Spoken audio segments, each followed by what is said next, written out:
I'm down in the forest. I've come to let the genie out of the bottle because there's a whole lot of people I know have put out some wishes tonight, and it's my task to come into the forest and open the lid and let the genie do its magic here. But while I'm down here, you know, there's a really interesting misconception I really want to talk about around the term deliberate creation. Now, I'm actually doing more deliberate creation by coming to the forest and pretending I'm letting genies out of bottles and talking to fairies than what most people are doing in their visualizations. Because there's a key element to deliberate creation that we sometimes forget. And as soon as I say it, I know you're going to remember it. So the first part of creation is to have a thought or to have a desire for something. Usually that comes out of contrast, the contrast that we live. We want something to be better than what it is. So right in that instant, that's the beginning of the creation process. That initial thought is the creation process on its way, and momentum starts to build on that. So what sometimes we do is we think that we have to get that thought and start imagining it as if we've already got it, or we have to start visualizing it. We have to start writing down words of positive aspects about it. We have to start doing action steps towards it. We have to write down our goal in specific detail and make it quantifiable and measurable. And while that's an interesting aspect of deliberate creation, I really think that it's a hard way of doing things, because I have to go back to that time when we were children. You know, when we were children and we had, like, all of a sudden we saw something that we wanted, like there was a bike we wanted, or there was a movie on TV about princesses and castles and kings and horses and carriages. And we wanted those things, and we might take it in our mind and have a little bit of a fantasy about it, and we'd be really whimsical about it. We certainly wouldn't go down and write action steps about it. We certainly wouldn't, you know, do all the hard work. When we were children, we would play. We would play our way to deliberate creation. Play your way to deliberate creation. You can do it again now. You don't have to come down to the crazy forest like I do. I do it just for effect. But you know, the real major part of deliberate creation isn't the visualizing, isn't the getting in the feeling place of it.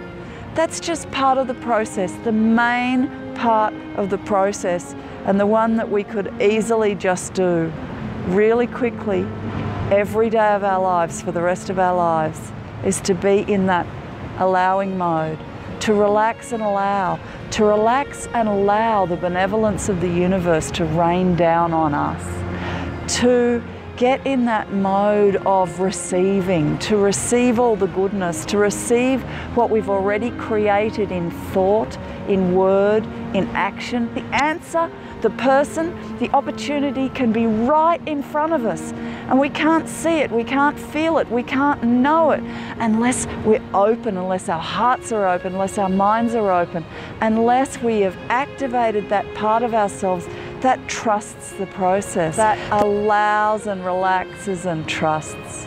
That is the main part of deliberate creation. That's the part that I'm down in the forest actually activating. That part that relaxes and trusts. That part of living in a state of grace. That part of knowing that Source is on this. That part of knowing that all my needs are tended to in every moment.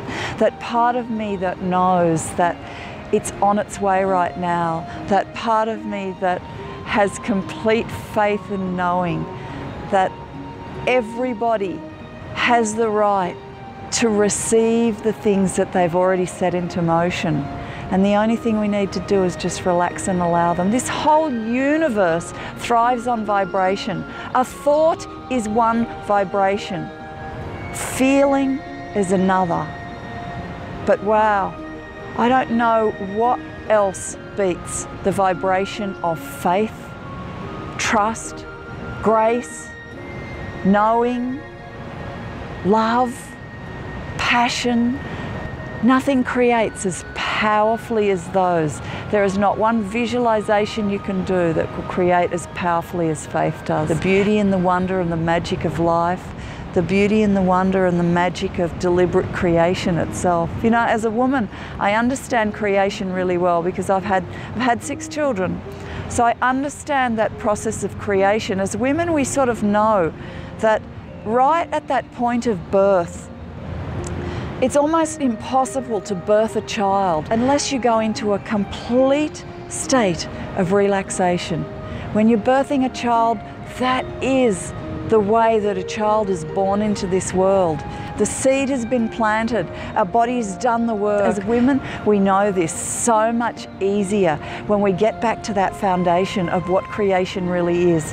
So inside us, that idea, that baby, that beautiful gift that we want to give to ourselves, that's already been developed and it's been cultivated and it's been grown right to the point where it's ready to be birthed.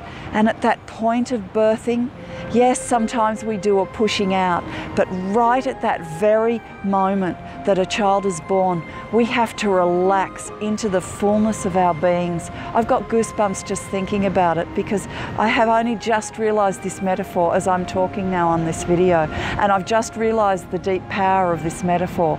So I'm going to actually go and just sit into the goosebumps of all of this. I'm not going to go and do a visualization process, but I'm going to sit in this goosebumps, because every time you get goosebumps, it's a sign from the divine that you've been touched. You know, when you hear a beautiful piece of music, whoa, got goosebumps all up the back of my neck. So I know that I'm being assisted right now. I know that source has come down. I call that, oh, God, again. Oh, just completely, it's like waves of tingles rushing all over me. So I know that's divine grace washing all over me and giving me the answers to my questions and bringing everything that I could possibly want. And if you could see the goosebumps up and down my arms, you'd know what I'm talking about. So bless you all. Thank you for being there. Allow the process. Allow what you've already set into motion to come to you, because it's coming, it's happening. In fact, when you turn around, it's probably going to be there, right in front of you. The answer, the solution, the person, the opportunity.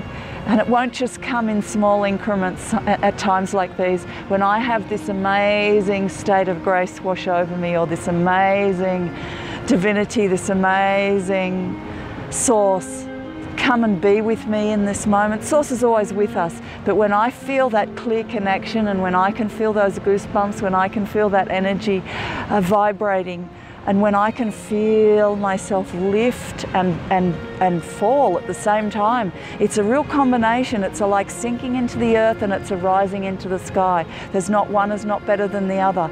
It's a combination of both. Wow, I've never had this description before. I'm getting this as I'm going through this process.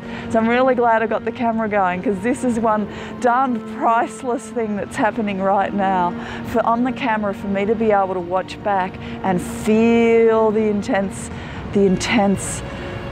buzzing of it, and to know that I'm being guided, that I only need to just turn the corner now, and not only one thing is coming, the whole set of skittles have just been knocked down for me to get to my dream. It's beautiful.